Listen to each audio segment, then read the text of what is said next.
Hello बच्चों, आज हम लोग क्लास 9th का चैप्टर फर्स्ट पढ़ने वाले हैं जो है संख्या पद्धति यानी नंबर सिस्टम। आज उसके हम लोग मूल जड़ों से पहले पढ़ते हैं जिससे हम लोग को चैप्टर बनाने में कभी दिक्कत ना हो। आप जानते हैं घर बनाने के लिए नींव रखा जाता है, इसलिए हम आज इसका नींव रखते हैं। ठीक है, क्या है सम संख्या। सम संख्या आप बहुत बार पढ़े होंगे, क्लास 6 से ही सम संख्या पढ़ाया जाता है जैक बोर्ड में। देखिए, वो ऐसी संख्या जो दो से पूरी तरह विभाजित हो उसको क्या बोलते हैं, सम संख्या। दो से यानी दो से भाग दीजिए और क्या आना चाहिए, जीरो आना चाहिए शेषफल। देखिए तो फर्स्ट में आ गया, दो से दो में भाग दीजिए क्या होगा, कट जाएगा। फिर चार में दीजिएगा, ये भी कट जाएगा। उसी तरह 6 हो गया, यानी दो का टेबल एक तरह से आप लिखते चल जाइए, क्या हो गया आपका सम संख्या। फिर है उस विषम संख्या यानी ऑड नंबर। ऑड नंबर क्या होता है, वैसी संख्या जिसको दो से भाग दीजिएगा तो उसमें शेषफल बच जाएगा, पूरा पूरी विभाजित ना हो। देखिए आपका फर्स्ट में मान लीजिए आपका 3 है, इसमें दो से भाग दीजिएगा तो शेषफल बच जाएगा। 5 है, इसमें दो से भाग दीजिएगा शेषफल बच जाएगा। 7 है, इसी प्रकार से आप लिखते चल जाइए। 9 है, 11 है, डॉट डॉट डॉट डॉट। ये हो गया आपका ऑड नंबर। तीसरे नंबर में है भाज्य संख्या, डिविजिबल नंबर। वैसी संख्या मान लीजिए जिसको आप भाग दे रहे हैं, एक से भी भाग लगे और अपने आप से भी भाग लगे, उसके अलावा और चीज से भाग लगे और संख्या से भाग लगे, उसको बोलते हैं भाज्य संख्या।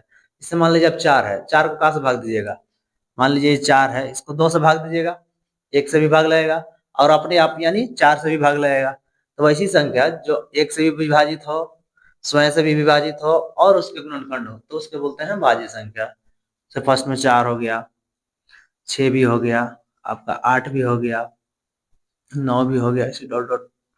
और संख्याएं हैं जो आप जिससे एक से भाग लगेगा और अपने आप से भाग लगेगा और कोई और संख्या से भाग लगेगा, उसको भाज्य संख्या बोलेंगे। उसके बाद क्या है अभाज्य संख्या। अभाज्य संख्या वैसी संख्या जिसका एक और स्वयं के अलावा कोई गुणनखंड न हो।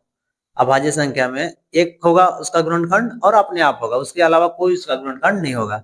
जैसे आप देख लीजिए 2 है, इसमें आप क्या सब एक से भाग दीजिएगा तो भाग तो एक से सब में चल जाता है। फिर इसको 2 से भाग दीजिएगा, उसके अलावा और कोई से भाग नहीं लगेगा।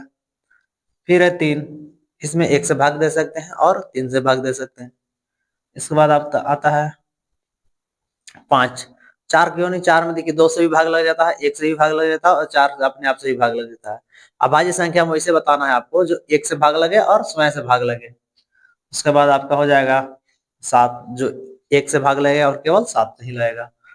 उसके बाद आपका हो जाएगा 11, सिर्फ जो जो एक से भाग लगेगा और अपने आप से लगेगा उसको लिख दीजिएगा। लास्ट में है प्राकृत संख्या। प्राकृत संख्या वैसी संख्या होती है जो गिनती की संख्या है, उसी को हम लोग प्राकृत संख्या बोल देते हैं। गिनती पढ़े होंगे, 1 2 से चालू होता है पूरा अनगिनत तक, तो वही 1 से चालू होगा, उसी को क्या बोलते हैं हम लोग प्राकृत संख्या। डॉट डॉट जितना तक जाए। पूर्ण संख्या पढ़ना है, पूर्ण संख्या में कुछ नहीं होता है, प्राकृत संख्या ही रहता है, उसमें केवल जीरो को ऐड कर दिया जाता है, तो उसको बोलते हैं हम लोग पूर्ण संख्या, होल नंबर बोलते हैं। देखिए प्राकृत संख्या शून्य के साथ मिलकर पूर्ण संख्याओं का संग्रह बनाते हैं। यानी प्राकृत संख्या हम लोग पढ़े थे 1 से डॉट डॉट, इसके आगे आप क्या लगा दीजिएगा, जीरो लगा दीजिएगा, तो क्या हो गया आपका पूर्ण संख्या। आ गया समझ में। अब हम लोग पढ़ते हैं मेन सब्जेक्ट हम लोग का क्या है, संख्या पद्धति। संख्या पद्धति में हम लोग का पढ़ना है परिमेय संख्या से। ठीक है, ये बेसिकली नॉलेज था जो आप लोग को इस सब चैप्टर में पढ़ने के लिए आवश्यकता होगी, इसलिए मैंने दे दिया है। अब हम लोग मेन टॉपिक स्टार्ट करते हैं, परिमेय संख्या। परिमेय संख्या किसे कहते हैं, व्हाट इज रेशनल नंबर। वैसी संख्या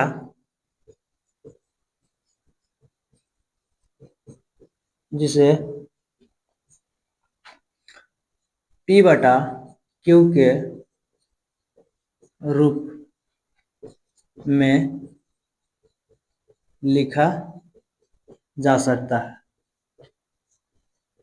उसे हम लोग क्या बोलते हैं, परिमेय संख्या बोलते हैं।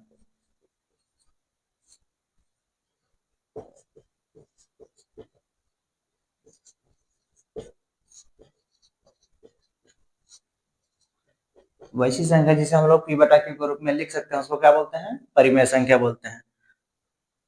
जहां Q जो है ना, Q क्या है, जीरो नहीं होना चाहिए, यानी बटा जो है वो जीरो नहीं होना चाहिए। देखिए जैसे यहाँ है 4, अगर आप इसके नीचे जीरो लिख देते हैं ये परिमेय संख्या नहीं होगा, क्योंकि क्वेश्चन में बोला गया है कि Q जीरो नहीं होना चाहिए। अगर जीरो हो जाता है तो क्या हो जाएगा, परिमेय संख्या नहीं होगा। तो यहाँ आप 4 के नीचे कुछ नहीं तो 1 तो लिख सकते हैं ना, तो क्या आएगा 4 ही आएगा। तो 4 भी एक तरह से आपका क्या हो गया, परिमेय संख्या हो गया। फिर इसको आप कोई बट्टा में लिख सकते हो, 2/3 ये भी परिमेय संख्या है p/q के रूप में। अब 22/7 भी क्या है, परिमेय संख्या है। यहीं पे एक प्रश्न फंस जाता है, जिसे पाई का मान क्या होता है, 22/7। तो 22/7 क्या है, परिमेय है। 22/7 क्या है, परिमेय है, क्योंकि ये p/q के रूप में लिखा गया है। अब बोला जाता है कि पाई का मान एक और होता है 3.14। ये क्या हो जाता है, ये नहीं कटता है, ये क्या हो जाता है, अपरिमेय हो जाता है। तो आपसे पूछेगा कि बताइए पाई परिमेय संख्या है या अपरिमेय संख्या। पाई बेसिकली अपरिमेय संख्या है, लेकिन उसका वैल्यू जो होता है 22/7, ये क्या होता है, परिमेय संख्या। और जो पाई है वो क्या है, अपरिमेय संख्या। ठीक है। जब भी आपसे सवाल पूछे कि पाई कौन सी संख्या है, तो क्या बोलेंगे हम लोग, अपरिमेय संख्या। आप एग्जाम्पल आप ले सकते हैं जिसका हर का हो, जीरो ना हो, सब परिमेय संख्या में आ जाएगा। उसी प्रकार से क्या होता है, अपरिमेय संख्या। अपरिमेय संख्या इसी को बना देते हैं, अलग लगा दिए, अपरिमेय संख्या हो गया। अब क्या हो जाता है, इरेशनल नंबर। इरेशनल नंबर तो वैसी संख्या जिसे p/q के रूप में क्या करेंगे, हम लोग नहीं लिख सकते हैं। वैसी जिसे p/q के रूप में यहाँ नहीं लगा दीजिए, नहीं लिखा जा सकता, उसे क्या बोलेंगे, अपरिमेय संख्या बोलेंगे। जहां q इक्वल टू, वहां भी होना चाहिए q जीरो नहीं होना चाहिए, परिमेय हो चाहे अपरिमेय हो, q हमेशा जीरो नहीं रहेगा, जीरो कभी भी नहीं रहेगा, परिमेय हो या अपरिमेय हो। अब हम लोग अपरिमेय का वैल्यू निकालते हैं। देखिए अपरिमेय वैसा होता है जिसका हम लोग निकाल ही नहीं सकते। जैसे मान लीजिए रूट के अंदर कोई भी संख्या, देखिए 3 हो गया, अब कोई भी संख्या नहीं हो सकता है, क्योंकि √4 अगर रहेगा तो आप इसका वैल्यू तो निकाल सकते हैं। √4 का क्या होगा, अब तुरंत कर दीजिएगा, 2 × 2 यानी 2 निकल गया बाहर, ये बाहर आ गया ना। वैसी रूट में होना चाहिए जो बाहर ना निकले, जिसे हम यहाँ आप 5 दे सकते हैं रूट के अंदर, वैसी वैल्यू दे जिसका बाहर या रूट से बाहर ना निकले, 6 दे सकते हैं। और एक क्या बोले थे, पाई। पाई भी क्या है, अपरिमेय संख्या है। तो वैसी संख्या दीजिए जो जिसका वैल्यू ना निकले, उसे क्या बोलते हैं, अपरिमेय संख्या बोलते हैं। ठीक है। तो अपरिमेय संख्या हो गया। अब हम लोग पढ़ेंगे वास्तविक संख्या के बारे में। वास्तविक संख्या, वास्तविक संख्या क्या होता है, परिमेय संख्या और अपरिमेय संख्या के बारे में आपने जाना, और दोनों को मिला देंगे तो क्या बन जाएगा, वास्तविक संख्या। इसका डेफिनेशन होता है, परिमेय संख्या और अपरिमेय संख्याओं के संग्रह से जो प्राप्त होता है उसे वास्तविक संख्या या रियल नंबर कहते हैं। देखिए परिमेय और अपरिमेय दोनों मिल जाएगा तो क्या बन जाएगा, वास्तविक संख्या। तो आपसे प्रश्न पूछेगा, बताइए परिमेय संख्या, पूछेगा परिमेय संख्या वास्तविक संख्या है, बताइए होगा या नहीं।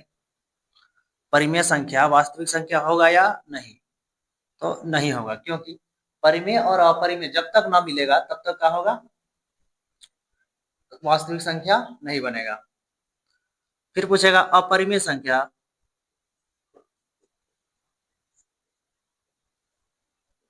फिर पूछेगा अपरिमेय संख्या बताइए वास्तविक संख्या होती है या नहीं होती। नहीं होती है, क्यों नहीं होती है, क्योंकि जब तक ये दोनों नहीं मिलेगा तब तक वास्तविक संख्या बनेगा ही नहीं। फिर आपसे फिर प्रश्न पूछेगा कि बताइए वास्तविक संख्या, बताइए वास्तविक संख्या परिमेय संख्या होती है। हाँ होती है। क्यों होती है, क्योंकि परिमेय और अपरिमेय दोनों मिलकर ही वास्तविक संख्या बोलता है। तो बोले परिमेय संख्या वास्तविक संख्या होती है, हाँ होती है। वास्तविक भी होगा, वास्तविक संख्या क्या है, परिमेय भी होगा और अपरिमेय भी होगा। तो जब आपसे पूछेगा क्या वास्तविक संख्या परिमेय संख्या होती है, तो हाँ होती है। क्या वास्तविक संख्या अपरिमेय संख्या होती है, हाँ होती है। तो ये आपका हो गया खत्म। अब हम लोग इसके बारे में पढ़ेंगे नेक्स्ट वीडियो में, जिससे इसका अन्वसानी अनावृत्ति होता है, जो 7 दशमलव, अशांत दशमलव, इसके बारे में चर्चा करेंगे। फिलहाल के लिए जय हिंद।